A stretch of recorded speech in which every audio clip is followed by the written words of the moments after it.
Bonjour Cédric Etienne. Bonjour Philippe Créange. Bienvenue. Merci. Alors vous êtes le coprésident d'AESI, une société basée à Nantes, à Rennes, à Brest, on peut citer Lyon et Paris également. La société vient de fêter ses 30 ans et elle est spécialisée dans la conception de services numériques pour les entreprises. On va en reparler. On va s'intéresser à un sujet en particulier aujourd'hui, le statut de l'entreprise à mission. Effet de mode, RSE washing ou véritable outil stratégique, vous allez nous en dire plus. Mais avant cela, peut-être expliquez-nous en quoi consiste l'activité d'AESI. Écoutez, AESI est une ETI de 500 personnes qui a été créée, comme vous l'avez dit, en 1993. Notre spécialité, c'est d'accompagner les entreprises dans leur transformation digitale du début à la fin sur toute la chaîne de valeur en associant des expertises, des talents. On a 500 personnes dans l'entreprise et une dizaine d'expertises et on peut accompagner du conseil jusqu'au marketing digital en passant par le design, l'architecture technologique, le conseil en organisation, ce qui nous permet d'être complet sur l'ensemble de la chaîne de valeur. Combien de salariés, chiffre d'affaires? 500 personnes, 43 millions cette année, 42 millions et demi, 43 millions en 2023. Alors on va s'intéresser aujourd'hui au statut d'entreprise à mission.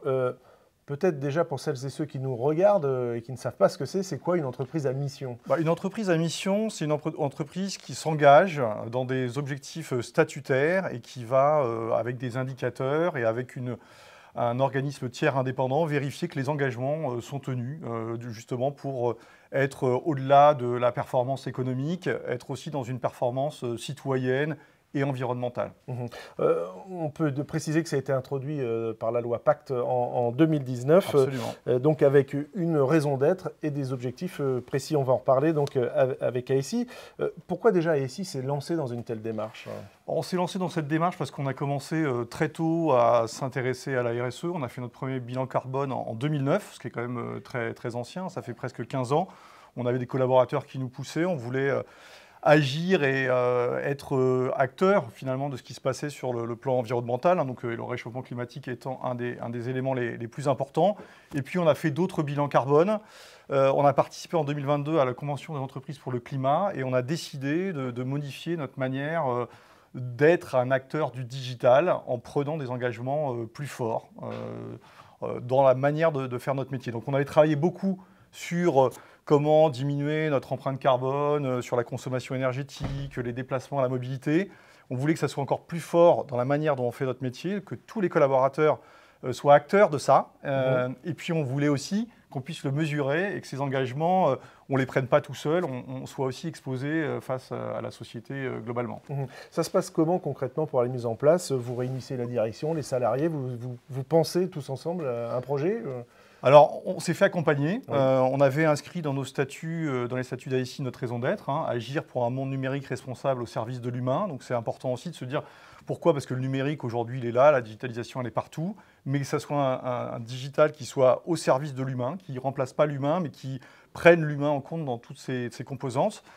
Et donc, on s'est fait accompagner pour, une fois qu'on avait défini cette raison d'être, comment on pouvait justement définir des objectifs pour prioriser les actions et les engagements qu'on allait prendre et comment on allait finalement les lier à des objectifs opérationnels et des indicateurs nous permettant de vérifier que les engagements qu'on prenait, on allait les tenir sur l'ensemble des objectifs statutaires qu'on avait définis. Donc on a défini 5. Oui, et quels sont ces objectifs? Alors, les objectifs, ils sont des objectifs sur les collaborateurs, sur le bien-être et l'épanouissement des collaborateurs, sur le fait que nos services soient utiles aux utilisateurs, pas à nos clients, mais aux utilisateurs de nos clients. C'est très important cette distinction pour que nos collaborateurs prennent conscience de pourquoi ils font les choses. Ils le font, mais que ça soit finalement un leitmotiv au quotidien et qu'on puisse mesurer cette création de valeur.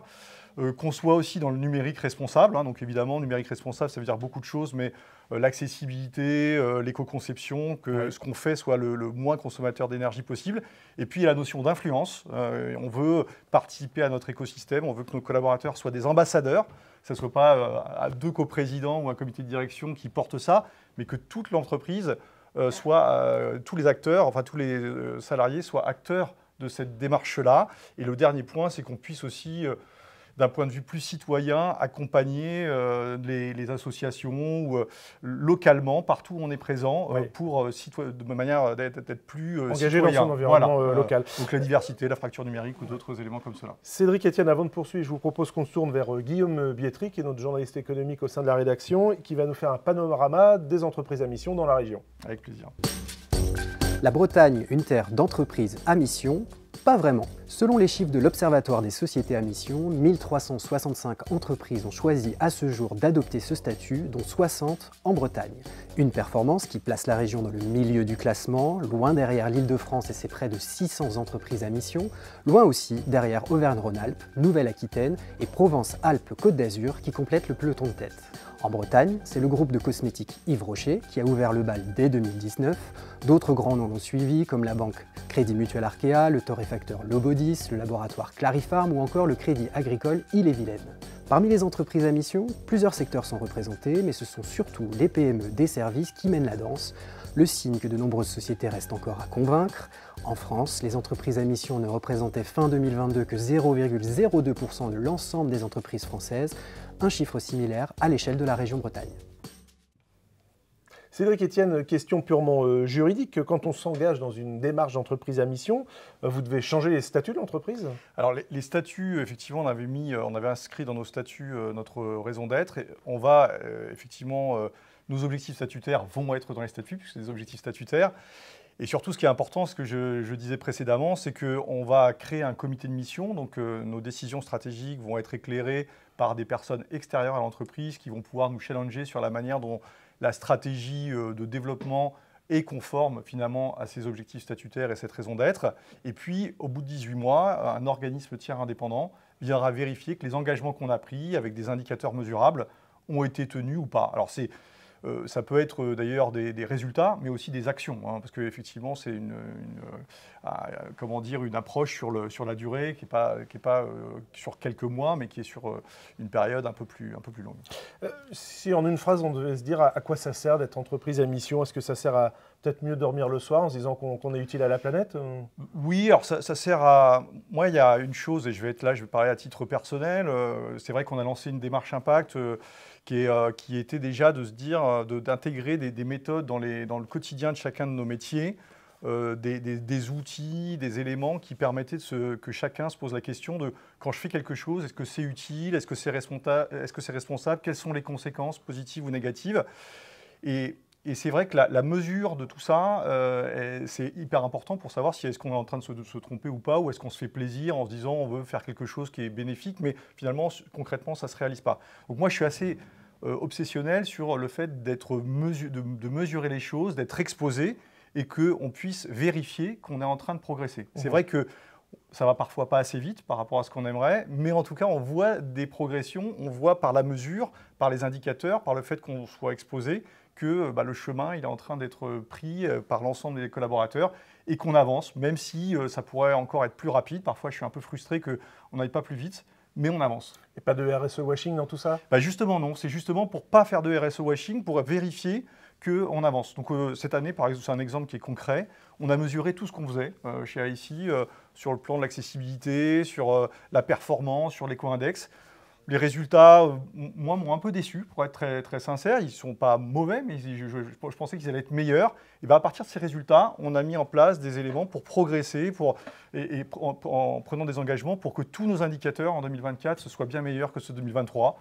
C'est déjà une action concrète pour et louable. Merci beaucoup Cédric Etienne pour ces explications. Espérons que ça donne des idées à d'autres chefs d'entreprise. Merci à vous. Merci à vous. Avant de conclure, je vous propose qu'on écoute le plus de l'expert par Banque Populaire Grand Ouest. Quelle démarche pour une opération de cession réussie? La cession de son entreprise est un acte majeur du parcours d'un entrepreneur. 47% d'entre eux seront dans cette configuration d'ici à 5 ans. Elle doit être réfléchie et préparée suffisamment en amont pour en assurer sa réussite. Anticiper son projet, définir ses motivations, objectiver un calendrier sur 1 an et déterminer une stratégie claire sur l'utilisation et l'optimisation fiscale du fruit de la vente garantissent la fermeté de ce choix. La deuxième étape vise à clarifier la situation financière de l'entreprise et, le cas échéant, à restructurer l'organisation interne et externe.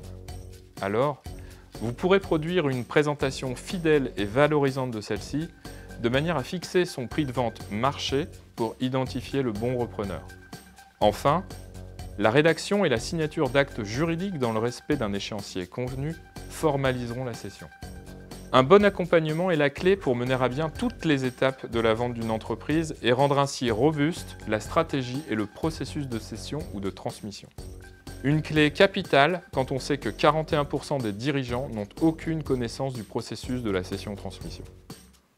C'est la fin de cette émission. On espère que vous aurez retenu quelques conseils de notre invité sur les entreprises à mission. Un statut adopté aussi par les très grandes entreprises. Danone a ainsi été le premier des groupes cotés à l'adopter. C'était en juin 2020. Il s'est fixé 4 objectifs: améliorer la santé, préserver la planète et renouveler ses ressources, construire le futur avec ses équipes et promouvoir une croissance inclusive. Alors, c'est un très beau plan de route qui ne fait pas pour autant du monde de l'entreprise un monde de bisounours, car moins d'1 an après cette annonce, le géant français débarquait son emblématique PDG Emmanuel Faber après une guéguerre d'actionnaires. Objectif: redonner une nouvelle vigueur au groupe malmené pendant le Covid-19. Ou quand l'entreprise à mission devient finalement entreprise à démission. Salut!